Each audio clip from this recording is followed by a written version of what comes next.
Joining us right now, my friend, Congressman Louis Gohmert from the beautiful Republic of Texas. And he is recovered from the Wuhan coronavirus. And Congressman, it's so good to see you. We prayed for your recovery. We prayed for your symptoms to be eased and for you to get back on your feet quickly because we need you out there. It's good to be with you. Well, it's great to be with you. And I tell you, the prayers matter. They do make a difference. Yeah, they do.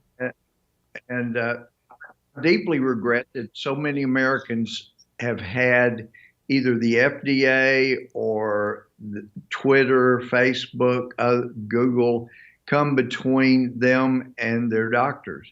The hydroxychloroquine regimen wouldn't be right for everybody, but for heaven's sake, those that it would help should have their doctors able to prescribe that for them. And I did have a couple of bad days. I never had fever, though. It was interesting. But, the achiness and the, unpleasantness, the malaise, lethargy. But as of last week, I was able to give plasma and the antibodies. And I know you saw this this week. The president had the FDA announce that they do accept now the convalescent plasma, the antibodies, as a proper treatment. And I was pleased. I've given gallons of blood, never at the same time, but I was going to say, over the course of time. Well, Dana, our liberal friends sometimes take things and They very twist literally, them. yes. Yeah. So I'd be the Walking Dead then if that were the case. But I'd never given plasma before. But it turns out when you give plasma, there's still you get a little stick where they put the needle in. But they divide your plasma up between 3 bags because they can give that to 3 different people instead of 1. And it was interesting. They put your red blood cells back after it goes through a centrifuge. But the thought of being able to help 3 people was a great thing. And anyway, it's weird, but I feel better now than I did before I got it. My wife thinks maybe it's the rest, but Maybe. Because you've been out yeah, there, you're everywhere, I and you've been fighting hard. Maybe you needed the rest. Maybe it was way to kind of keep you back there. I have to ask you. I know you've been watching the convention. It's different this yes. year because it's a different energy. It's not the energy of everyone there on the floor. It's not the energy of all the people screaming, but it is the energy of some really good speakers and I think carefully curated stories that you really feel like these people are joining you in your home and talking with you and reciting, for the lack of a better way to put it, the hits of the past almost 4 years. What are your thoughts on the convention thus far? Well, exactly what you were talking about earlier, and that is you have such compelling stories. And of course, Mike Pence, our vice president, he has always been a good speaker. And, Marsha Blackburn, I see my friends, and they're great speakers. But what really gets you is these compelling stories from people who have probably never been up in front of a crowd to that extent. That I think it's just been wonderful. Yeah. So I applaud Ronna and the RNC and the job they've done. They've done a wonderful job of getting just American stories before the American public. It's Right. great. Absolutely.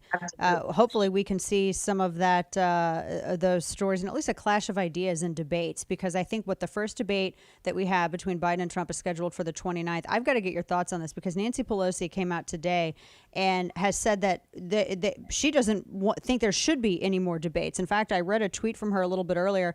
She said, I don't think that the president of the United States, direct quote, has comported himself in a way that has any association with truth, evidence, data, and facts. I wouldn't legitimize a conversation with him nor a debate, end quote. Is that really her decision to make, though, Congressman? I mean, isn't that depriving the citizenry of seeing who their choices are this election? Well, it is not her decision to make. Obviously, she's wanting to protect Joe Biden.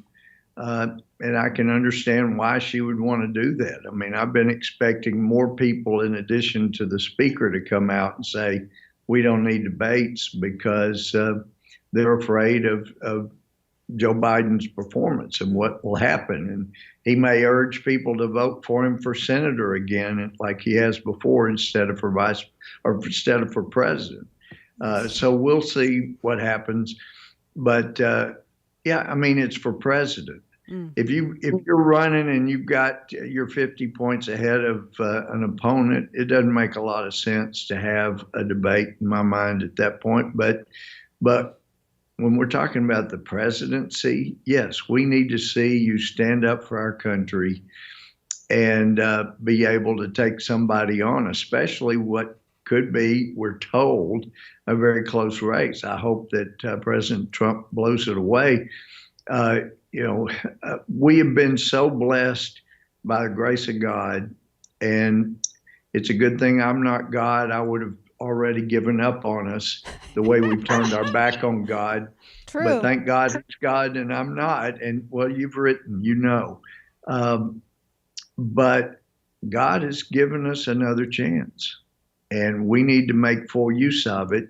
And these people that think that communism, I mean, I know you've talked about, but Black Lives Matter, you look, it's basically right out of the Communist Manifesto. No, it's a And Marxist that organization that includes, wraps yeah, itself in get, the veneer of equality. But and I'm yeah, so glad that you mentioned that, because I really want to have you weigh in on this. One of the things that I heard mentioned at the convention last night with Laura Trump, and then, you see what's happening on the streets in Kenosha, you see what's been going on in Minneapolis.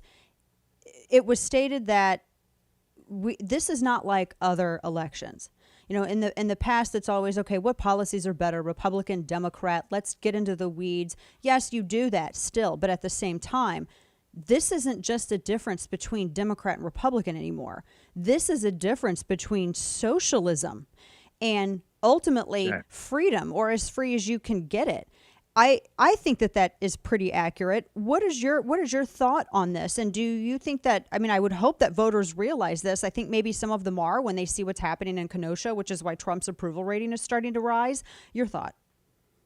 Well, you understand when you're talking about socialism, communism, progressivism, whichever you want to call it, you go back to the proponents, whether it's Marx, Engels, Lenin. I mean, all of these people have talked about how you cannot have socialism, communism, progressivism, Bolshevism, and still believe in God. Mm.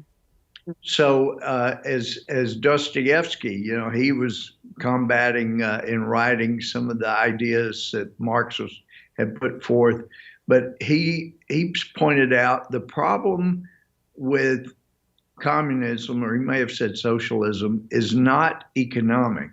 The problem is atheism.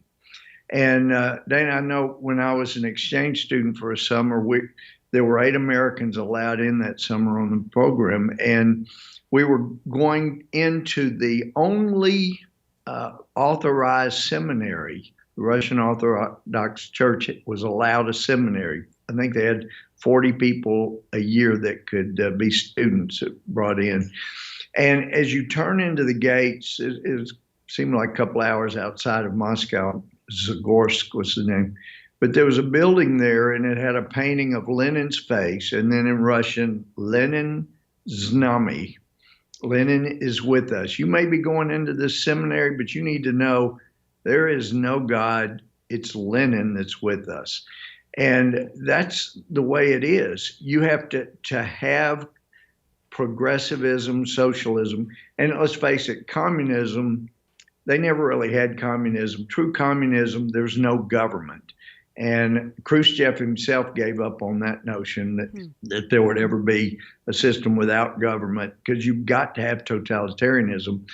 But you can't have freedom of religion. You can't have freedom of speech. You can't have freedom of assembly.